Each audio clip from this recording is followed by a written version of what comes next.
ಎಲ್ರಿಗೂ ನಮಸ್ಕಾರ. ನಾನು ಅಜ್ವಲ್ ಪಾಷ ಮಾತಾಡ್ತಿದ್ದೀನಿ. ಈ ದಿನ ಒಂದು ಪಚ್ಚಪಾಳ್ಯ ಫ್ಲಾಟಲ್ಲಿದ್ದೀನಿ. ಇವ್ರಿಗೆ ಪಚ್ಚಪಾಳ್ಯ ಫ್ಲಾಟ್ಗೆ ಡ್ರೆಂಚಿಂಗ್ಗೆ ಮೈಕ್ರೋಲೈಫ್ ನ್ಯೂಟ್ರಿಕ್ರಾಪ್ ಅವರ ಮೈಕ್ರೋಲೈಫ್ ಅನ್ನೋ ಒಂದು ಡ್ರೆಂಚಿಂಗ್ ಕೊಟ್ಟಿದ್ದೆ. 10 ಲೀಟ್ರನ್ನ ರೆಕಮೆಂಡೇಷನ್ ಮಾಡಿ 2000 ಬಾಳೆಗೆ. ಸರ್ ಇದನ್ನು ಡ್ರೆಂಚಿಂಗ್ ಮಾಡಿ ಕಾಯಿ ದಪ್ಪ ಆಗುತ್ತೆ, ಆಮೇಲೆ ಬರೋವಂಥದ್ದು ಮೂತೆಗಳು ಕೂಡ ಲೆಂತಿಯಾಗಿ ಬರುತ್ತೆ ಅಂತ ಹೇಳಿದ್ದೆ ಇವ್ರಿಗೆ. ಸರ್ ತಗೊಬಂದು ಇದು ಡ್ರೆಂಚಿಂಗ್ ಮಾಡಿದ್ದಾರೆ. 10 ಲೀಟ್ರು ಬಾಳೆ 2000 ಬಾಳೆಗೆ 10 ಲೀಟ್ರ್ ಮೈಕ್ರೋಲೈಫನ್ನು ತಗೊಬಂದು 1000 ಗಿಡಕ್ಕೆ 5 ಲೀಟ್ರ್ ತಕ್ಕಂಗೆ, ಒಂದು ಗಿಡಕ್ಕೆ 1 ಲೀಟ್ರ್ ತಕ್ಕಂಗೆ ಇವ್ರು ಹಾಕಿ 10 ಲೀಟ್ರನ್ನ ನ್ಯೂಟ್ರಿಕ್ರಾಪ್ ಅವರ ಮೈಕ್ರೋಲೈಫನ್ನು ಡ್ರೆಂಚಿಂಗ್ ಮಾಡಿದ್ದಾರೆ. ಡ್ರೆಂಚಿಂಗ್ ಮಾಡಿದ್ಮೇಲೆ ನೋಡ್ಬೋದು ಈ ಕಾಯಿಗಳು ತುಂಬ ಚೇಂಜಸ್ ಆಗಿದೆ, ಶೈನಿಂಗ್ ಬಂದಿದೆ ಕಾಯಿ ಮೇಲೆ. ಆಮೇಲೆ ಬರ್ತಿರೋಂಥ ಕಾಯಿಗಳು ಕೂಡ ಲೆಂತಿಯಾಗಿ ಗೊನೆಗಳೆಲ್ಲ ಓಪನ್ ಆಗ್ತಿದೆ ಎಲ್ಲ ಕಡೆನೂ.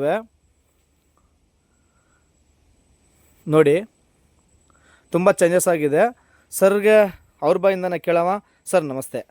ಸರ್ ನಾನು ಬರ್ಕೊಟ್ಟಿದ್ದೆ ಮೈಕ್ರೋಲೈಫ್ ನ್ಯೂಟ್ರಿಕ್ರಾಪ್ದು ಹಾಕೋಕ್ಕಿಂತ ಮುಂಚೆ ಆಮೇಲೆ ಹಾಕಿದ ಮೇಲೆ ಹೆಂಗೆ ಚೇಂಜಸ್ ಕಾಣ್ತಿದೆಯಾ ಸರ್ ನಿಮಗೆ? ಚೆನ್ನಾಗಿದೆಯಾ ಸರ್? ನಿಮಗೆ ತೃಪ್ತಿಕರ ಆಗಿದೆಯಾ? ಈ ರೈತರಿಗೆ ಧನ್ಯವಾದಗಳು, ಇವ್ರಿಗೆ ಒಳ್ಳೆಯದಾಗಲಿ. ನೆಕ್ಸ್ಟ್ ಇವಾಗ ಕಾರ್ಬರ್ಗೆ ಮತ್ತು ಇದಕ್ಕೆ ಒಂದು ಸ್ಪ್ರೇಯನ್ನು ಬರ್ಕೊಟ್ಟಿದ್ದೀನಿ. ನೆಕ್ಸ್ಟು ಅದನ್ನು ಸ್ಪ್ರೇ ಮಾಡಿದ್ಮೇಲೆ ಎಷ್ಟು ಚೇಂಜಸ್ ಆಗಿರುತ್ತೆ ಅಂದ್ಬಿಟ್ಟು ಇನ್ನೊಂದು ವೀಡಿಯೋ ಮಾಡಿ ಹಾಕ್ತೀನಿ ಇದೇ ಪ್ಲೇಸಲ್ಲಿ. ಎಲ್ಲರಿಗೂ ಧನ್ಯವಾದಗಳು.